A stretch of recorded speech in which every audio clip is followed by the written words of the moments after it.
Alrighty, gang, we are back with the final Crash to the Titans, at least for this cycle here, with America Chavez against our good friend Loki. Now, this version of Loki is at 270.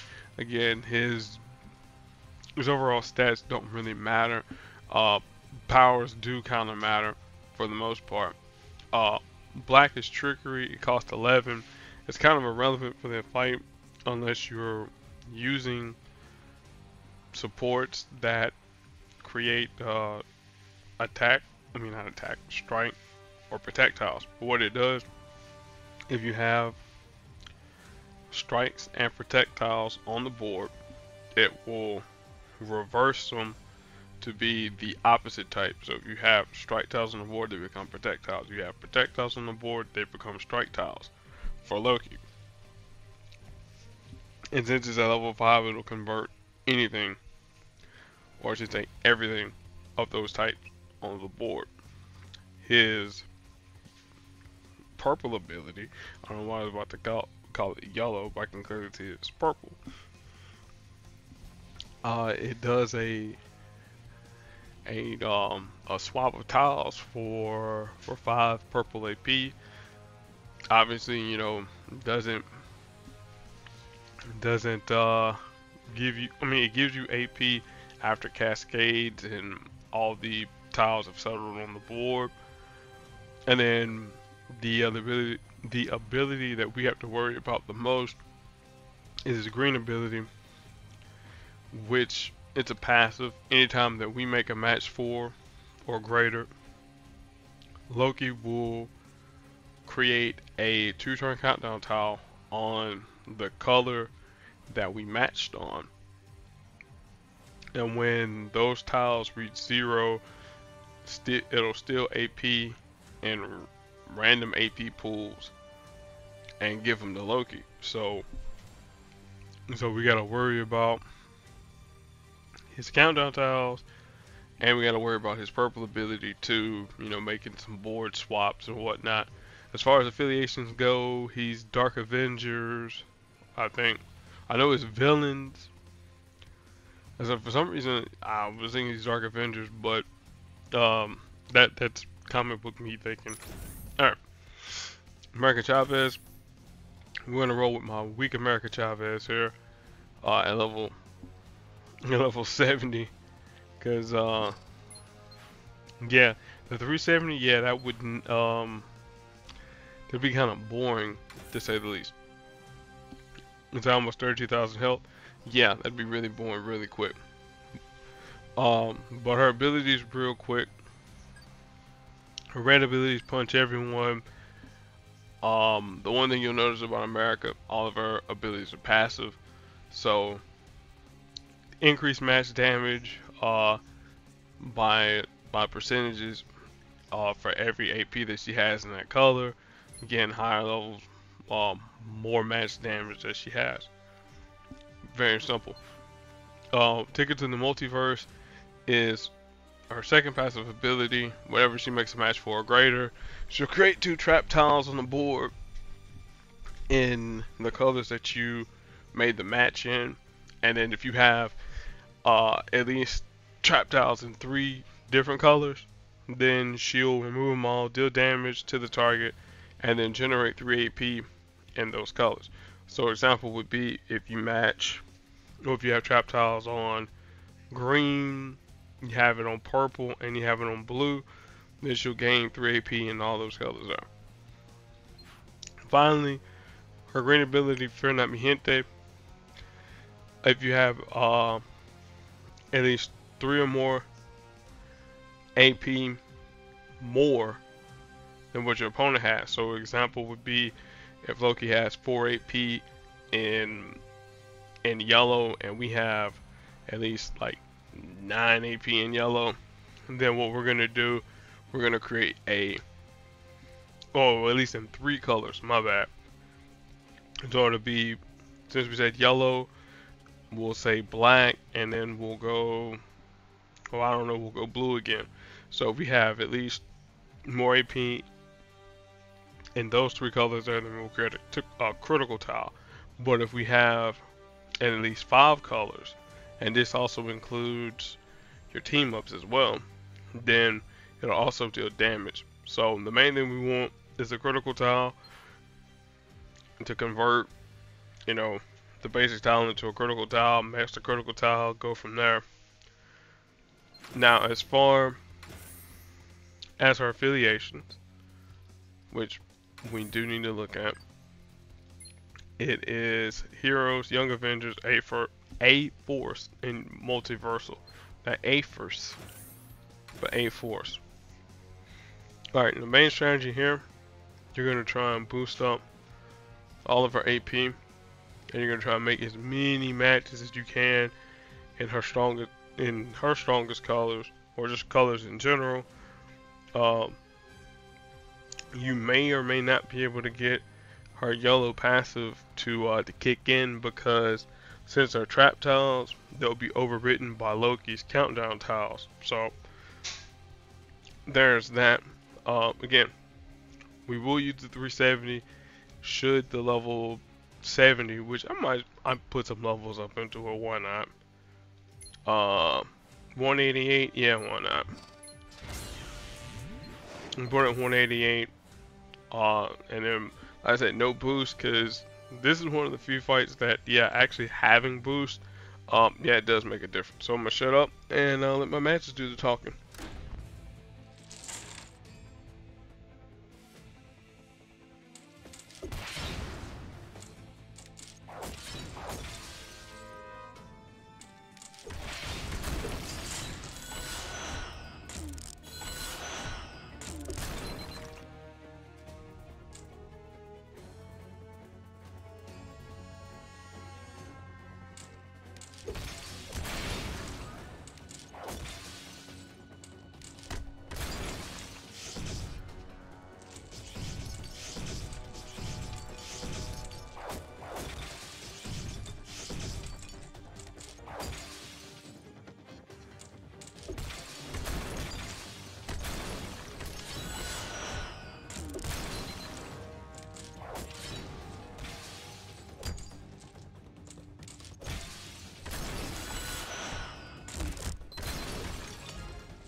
I don't know, gang. I don't know. I probably could have made it with the level 70 now that I realize it.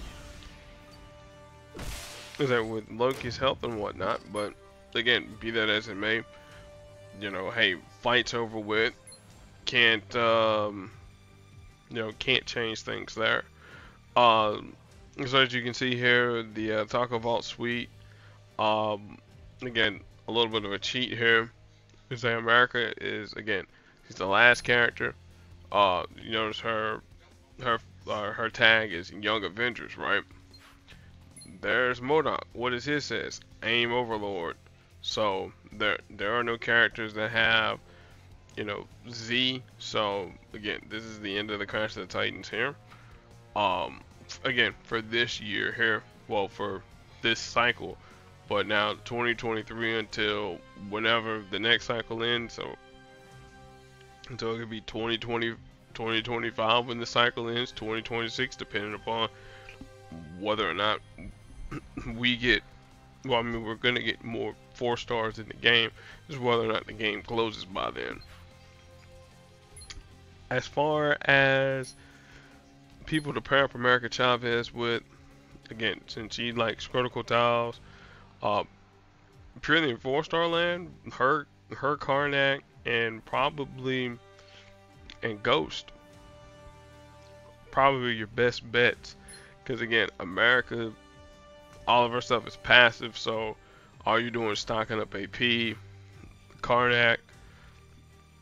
You're just buying Karnak 4 turns until his max damage kicks in, and then Ghost, well, Ghost gonna have higher max damage than normal because she's gonna be not in her stasis protocol with her countdown tower active, so you're just purely pushing out damage. Let me think here. Who was another team that I used to use with America Chavez with so with critical tiles? I think here. I mean, I got a 5-star team that really works, and it's just downright mean. So I guess we'll go ahead and talk about that 5-star team. So you have my main man Colossus. Now Colossus is gonna give you insane max damage, and then he's gonna reduce the damage that's you know, given to his team. So that's pretty impressive. Again, black, you know, Colossus is gonna be out in front most of the time, tanking as it is anyway. So you're gonna be easily hitting the 14 plus the additional, you might as well say 10k damage right there, and then neutralization, it's there. But the reason why this team here, that again, that I'm going to say it works and it's super effective, is Killmonger. And you're like, oh, that's just mean. It is mean, because what does repatriation do? Whatever the is that, we're not worried about the match 5 or greater and locking a critical tile. Is that we don't care about that there. We care about this here. Whatever the enemy makes a critical tile match, is a take 5 AP as payment, and if they can't do that there, you deal damage to the target instead. If the opponent gets like a crazy cascade, oh yeah, somebody's getting gonna get dropped. So there you go. And you're probably like, okay, well, how in the world are we making critical tiles? Well, America's making a critical tile every turn. Don't match it. Make it into a position where the opponent has to make the match of the critical tile, and then slowly but surely, you know, Killmonger and Colossus are gonna whittle away at the opponent. Now, if you need to get critical tiles on the board, then that's where Extreme Prejudice comes in. Yeah, it deals damage. Yeah, it creates 2 critical tiles. So there you go. And then also too, this passive here, friendly matches in the enemy's strongest color deal an extra 150% more damage. So not only are you dealing damage on top of Colossus's match damage, but if their strongest color happens to be one of the colors that Colossus happens to tank, yeah, again, it's going to get sideways pretty quickly. So an example I can give for this here, like rolling effectively, there was one week where Colossus was boosted. It was actually pretty recently when Colossus was boosted, and I made one match with Colossus having Killmonger's Extreme Prejudice passive, and it literally downed an opponent. It was like one of the enemies that had like 100k health, had a match 5, got a couple critical tiles here and there, and it was just like, oh geez, I didn't realize that their health was gone, and I didn't realize that downed them that quick. So yeah. So that's my quote unquote evil team to counteract things. And you're probably wondering, okay, yeah right. You don't have that there as a team. Oh, Yeah, I do have them saved as a team, and I call them Damage Incorporated for a reason. Um, let's see here. What else do we have? We have the vault here for our first character's vault. So you probably seen the announcement up in the game. If you didn't, well, you hit the little gear and go to today's news, and not the hero point sale. This one here. So each day the developers are going to give us a token to enter their first character's vault. And saying if you win a match using one of the following characters that they have listed, which is pretty much all the characters they developed between uh, they're taking over the game until now, then you get a free token, and then this ends until January 31st, which we'll look at the store in a minute.